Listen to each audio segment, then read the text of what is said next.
Assalamualaikum warahmatullahi wabarakatuh. Kembali lagi dengan saya Siti Qoriatul Fatimah. Bagaimana kabarnya hari ini? Alhamdulillah jika semuanya baik, sehat.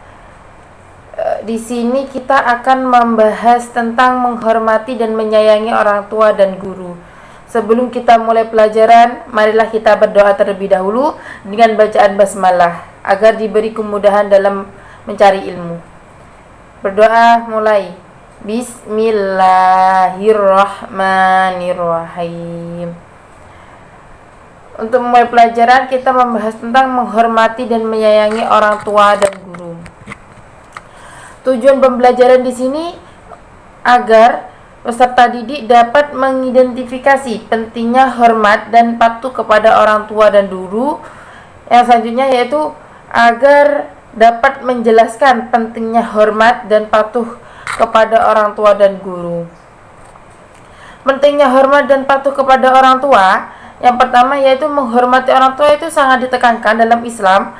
Banyak ayat dalam Al-Quran yang menyatakan bahwa segenap mukmin harus berbuat baik dan menghormati orang tua. Pentingnya seorang anak untuk meminta doa restu dari kedua orang tuanya pada setiap keinginan dan kegiatannya, karena restu Allah disebabkan restu orang tua. Orang yang berbakti kepada orang tua, doanya akan lebih mudah dikabulkan oleh Allah Subhanahu wa taala. Seperti kisah Uwais Al-Qarni, ia adalah seorang kafir, seorang fakir dan yatim, dan dia hidup dengan seorang ibunya yang lumpuh dan buta, di mana dia sangat berbakti kepada orang tuanya. Dengan rela dia tidak makan karena demi ibunya yang makan, seperti itu.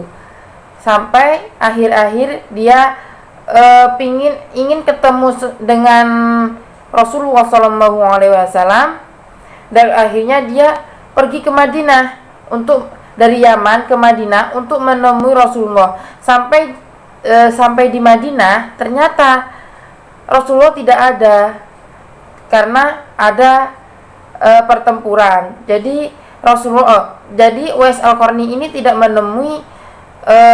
tidak berjumpa dengan Rasulullah SAW. Sebelum dia berangkat, ia minta izin kepada orang tuanya, kepada ibunya untuk menemui Rasulullah di Madinah, dan ibunya mengizinkan. Tapi ibunya berpesan jangan lama-lama di sana agar untuk segera pulang. Jadi Uwais Al-Qarni di sana tidak menemui.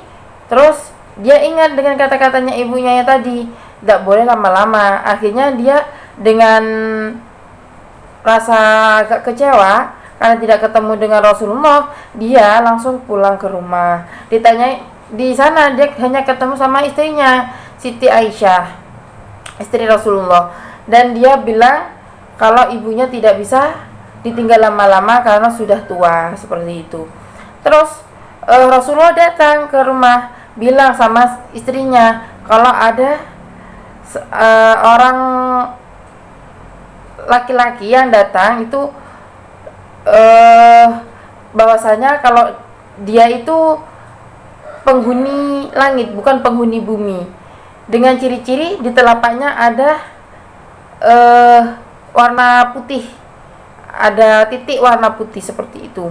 Terus dia bilang ke sahabat-sahabatnya Rasulullah, pas waktu di Yaman, sahabat Umar dan sahabat Ali menemui gerombolan dari Yaman itu menanyakan tentang Uwais Al-Qarni. Ternyata dari gerombolan Yaman itu bersama dengan Uwais Al-Qarni, dan Uwais Al-Qarni itu sedang menjaga unta-untanya di perbatasannya, seperti itu.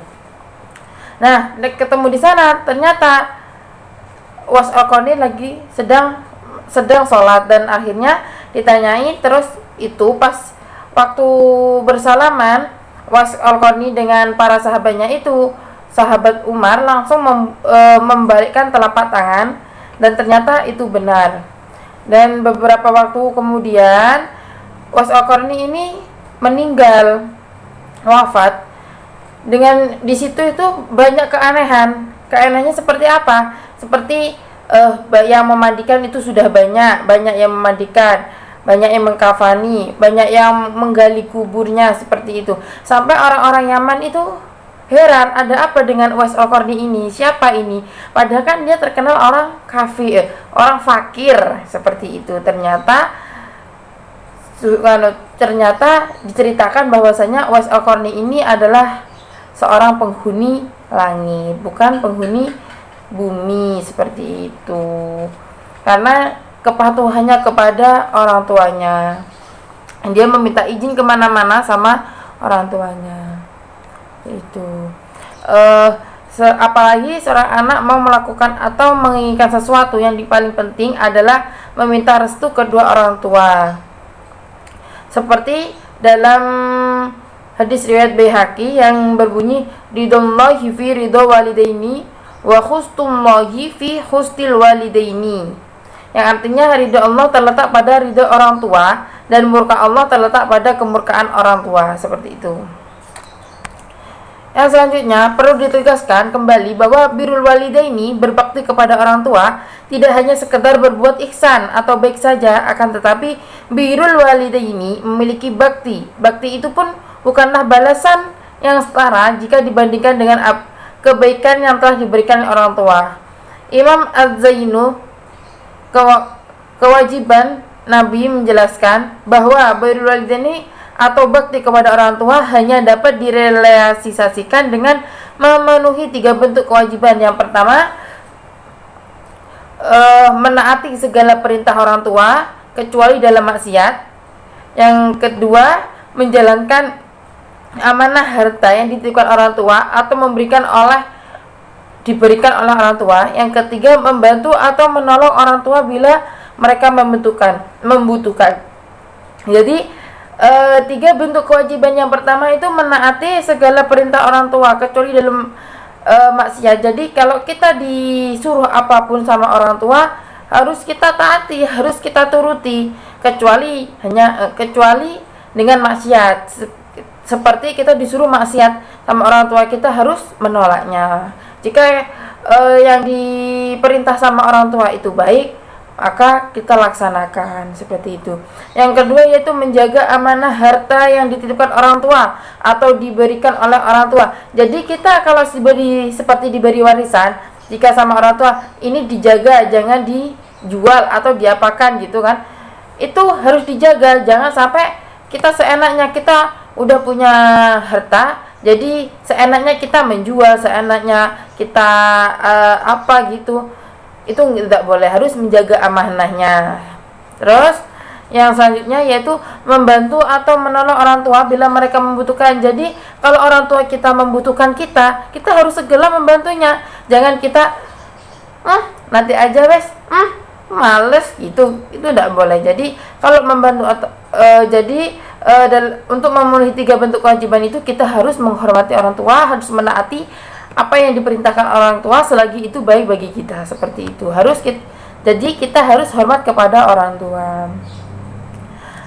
Hikmah yang bisa diambil dari berbakti kepada orang tua dan guru, yang pertama yaitu berbakti kepada orang tua merupakan amal yang paling utama.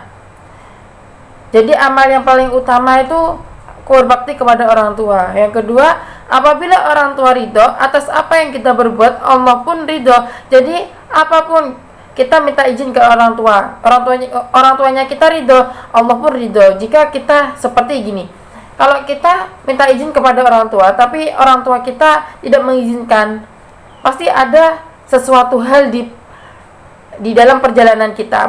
Seperti umpama kita mau kemana gitu kan, orang tuanya kita nggak ngizinin, seperti itu pasti akan terjadi sesuatu di perjalanan itu, karena ridho orang tua itu ridhonya Allah juga, seperti itu.